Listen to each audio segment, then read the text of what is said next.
ఆయన చట్టానికి అతతుడు, భూములు కబ్జా చేస్తాడు. అవి ప్రైవేటు వ్యక్తులవైనా ప్రభుత్వానివైనా డోంట్ కేర్. దీనికి మించి పేలుడు పదార్థాలు తయారు చేస్తాడు. ఓ రకంగా చెప్పాలంటే లీగల్ మాటున ఇల్లీగల్ దంతా.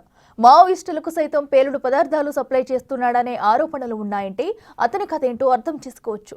ఇంత చేస్తున్నా అధికారులు పట్టించుకోరా? ప్రభుత్వం చర్యలు తీసుకోదా? అతని అక్రమాలు, అన్యాయాలు బిగ్ టీవీ దృష్టికొచ్చాయి. వాటిపై బిగ్ టీవీ కెమెరా కన్ను వేయడంతో ఒక్కొక్కటిగా అన్ని వేషాలు బయటకొస్తున్నాయి.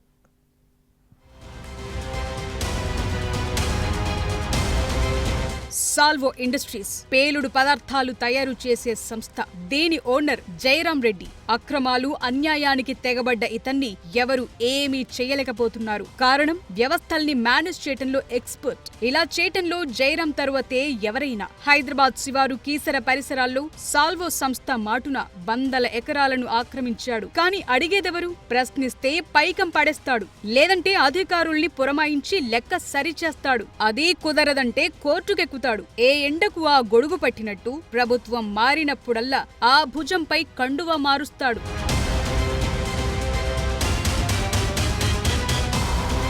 సాల్వో కంపెనీ మాటున ఏం జరుగుతుందో తెలుసుకునే ప్రయత్నం చేసింది బిగ్ టీవీ. నివ్వెరపోయే నిజాలు వెలుగులోకొచ్చాయి. భారీ ఎత్తున పేలుడు పదార్థాలు సాల్వోలో తయారవుతున్నాయి. ఇందులో కొన్ని లైసెన్స్ లేని వాళ్లకు విక్రయిస్తున్నారు. ఇంకొన్ని ఎక్కువ ధరకు విక్రయిస్తుంటే మధ్యలో బ్రోకర్లు వేలల్లో సొమ్ము చేసుకుంటున్నారు. ఇంకొన్ని మావోయిస్టులకు చేరవేస్తున్నట్టు ఆరోపణలు వినిపిస్తున్నాయి. ఈ మధ్య వెలుగులోకొచ్చిన ఘటనలు అందుకు బలాన్నిస్తున్నాయి. మొన్న బాపట్ల, నిన్న జగిత్యాలలో వందల కొద్ది జిలిటన్ స్టిక్స్, డెటోనేటర్లు, బండిల్స్ కొద్ది డికార్డ్ ఫ్యూజ్లు పోలీసుల తనిఖీల్లో పట్టుబడ్డాయి. పట్టుబడిన పేలుడు పదార్థాలు కీసర కేంద్రంగా నడుస్తున్న సాల్వో కంపెనీలో తయారైనట్టు అధికారులు నిర్ధారణకొచ్చారు.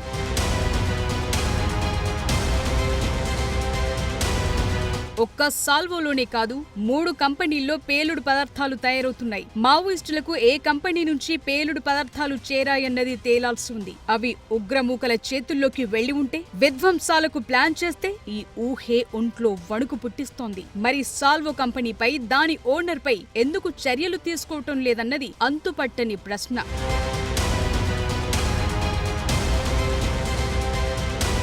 సాల్వో కంపెనీపై ఏ అధికారి పర్యవేక్షణ ఉండదు.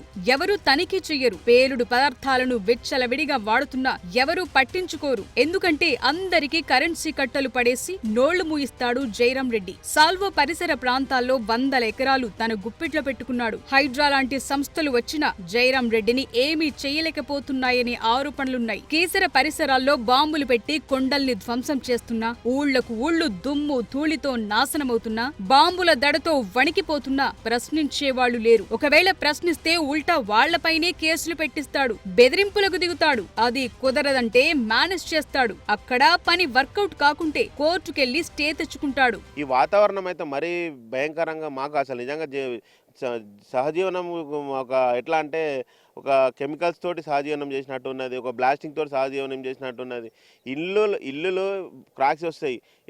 ఎంతో చిన్న చితకవాడు కష్టపడి కట్టుకున్న ఇల్లు కూడా ఎంతో ఘోరంగా అది క్రాక్స్ వస్తుంది. దానికి మెయింటైన్ చేయడానికి ప్రాబ్లం అయిపోతుంది సార్. చాలా ప్రాబ్లం ఉంది. మా అంకిరెడ్డిపల్లి గ్రామాన్ని జయరాం రెడ్డి నుంచి రక్షించాలని ప్రభుత్వాన్ని, మన కాంగ్రెస్ ప్రభుత్వం రేవంత్ రెడ్డి గారిని వేడుకుంటున్నాం సార్. దయచేసి చూడగలని విజ్ఞప్తి. ఇక్కడ 324 ఎకరాల ప్రభుత్వ భూమి ఉంది. 3 సర్వే నంబర్లలో పలుమార్లు కలెక్టర్ ఆఫీస్లో మేము ఫిర్యాదు చేసాము. అయినా అది సర్వేకి రాసాము, సర్వే వాళ్ళు వస్తారని చెప్పారు. ఇంతవరకు సర్వే లేదు, ఏం లేదు. ఇక్కడ వ్యవస్థలు అనేవి ఒక ఊరిలో పర్మిషన్ తీసుకొని ఇంకొక ఊరిలో కన్స్ట్రక్షన్ చేస్తే అది సరైన విషయం కాదు అని అందరికీ తెలుసు. ఆయన ఎక్కడో పర్మిషన్ తీసుకొని ఇక్కడ మన మేడ్చల్ జిల్లా భూముల మీద పని నడుస్తుంది. మరి వీటిని ఆపమని చెప్పేసి పలుమార్లు కలెక్టర్ ఆఫీస్లో కానీ కంప్లైంట్ చేశాము. జయరాం రెడ్డి వందల కొద్ది ఎకరాలు ఆక్రమించాడు. ఇందులో ప్రభుత్వ భూమి కూడా ఉంది. ఇంత జరుగుతుంటే అధికారులేం చేస్తున్నారని తెలుసుకునే ప్రయత్నం చేసింది బిగ్ టీవీ. ఈ క్రమంలో కీసర తహసీల్దార్ అశోక్ కుమార్ కీలక విషయాలు బిగ్ టీవీతో పంచుకున్నారు. ఎంక్రోచ్మెంట్ చేస్తారు, అవి రిమూవ్ చేసాము. 2 times రిమూవ్ చేసాము. ఒకసారి అబ్స్ట్రాక్ట్ కూడా అయ్యింది.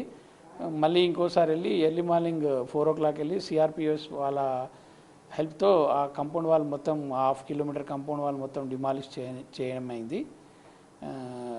దాని మీద ఎలాంటి అనుమానాలు ఏం లేవు. మేము ఎప్పటికప్పుడు ఎంక్రోచ్మెంట్స్ రిమూవ్ చేస్తున్నాం. ఆయన పైగా కోర్టుకి వెళ్ళి మళ్ళీ నాట్ టు ఇంటర్ఫేర్ ఆర్డర్ తీసుకొచ్చిండు నా మీద, ఆర్డీఓ మీద, కలెక్టర్ గారి మీద తీసుకొని వచ్చాడు. దాని మీద మేము కౌంటర్ కూడా వేసాము, కంటెంప్ట్ కూడా వేసినారు. కంటెంప్ట్ కూడా మేము మళ్ళీ రిటర్న్ కౌంటర్ కూడా వేసినాము, అది కోర్టులో నడుస్తుంది. మీన్ వైల్ దీని మీద డీటెయిల్ రిపోర్ట్ రాసి మేము ఉన్నతాధికారులకు పంపించినాము.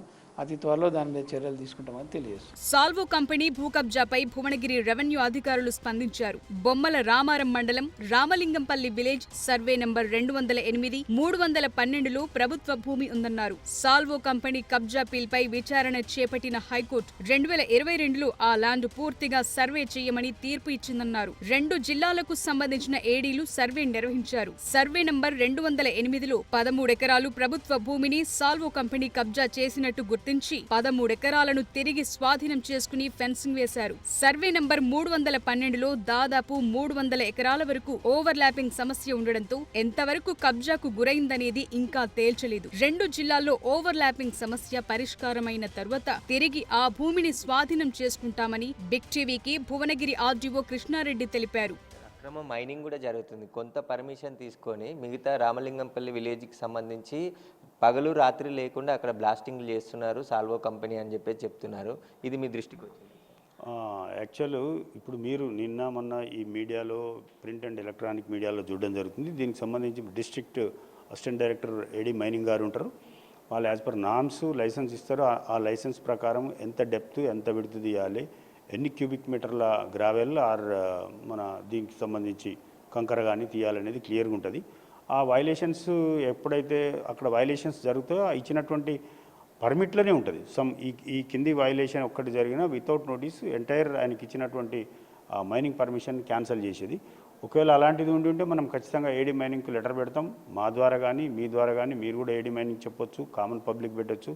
ఇప్పుడు మీరు వస్తున్నటువంటి ఈ ప్రింట్ అండ్ ఎలక్ట్రానిక్ మీడియాలో వచ్చేటటువంటి అడ్వర్స్ న్యూస్ ద్వారా కూడా సుమోటోగా ఏడీ గారు స్వీకరించవచ్చు. లేదంటే మా తరఫు నుంచి కూడా మేము ఏడీ గారికి ఒక లెటర్ పెట్టి అది కూడా పరిశీలించమని చెప్తాం.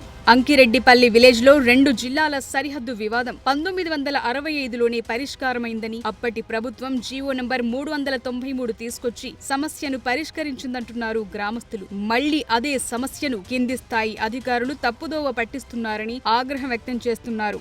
ఎలాంటి సరిహద్దు వివాదం లేకున్నా సరిహద్దు వివాదం ఉందని చెప్పేసి ప్రభుత్వ అధికారులు తప్పించుకుంటున్నారని చెప్పేసి కూడా అంకిరెడ్డిపల్లి గ్రామస్తులు ఆరోపిస్తున్నారు. 1965లోనే ఈ సరిహద్దు వివాదానికి ఉమ్మడి జిల్లా కలెక్టర్లు పరిష్కారం చూపిస్తూ ప్రత్యేక జీవోను తీసుకొచ్చి సరిహద్దు రాళ్ళు కూడా పాతారు. అయినప్పటికీ కూడా జయరాం సరిహద్దు వివాదం ఉందని చెప్పేసి మొత్తం ఇటు అంకిరెడ్డిపల్లికి సంబంధించి అటు రామలింగంపల్లికి సంబంధించిన ప్రభుత్వ భూమిని కబ్జా చేసి తన ఆధీనంలో పెట్టుకున్నాడు. తిరిగి ప్రభుత్వం స్వాధీనం చేసుకోవాలని చెప్పేసి కూడా గ్రామస్తులు కోరుతున్నారు. ఖచ్చితంగా 100 ఎకరాలు కబ్జా చేసిన జయరాం రెడ్డి పైన చట్ట ప్రకారం చర్యలు తీసుకొని ఈ భూమిని కాపాడాలని చెప్పేసి కూడా గ్రామస్తులు కోరుతున్నారు. కెమెరామ్యాన్ సీనుతో సురేష్, బిగ్ టీవీ, అంకిరెడ్డిపల్లి నుండి.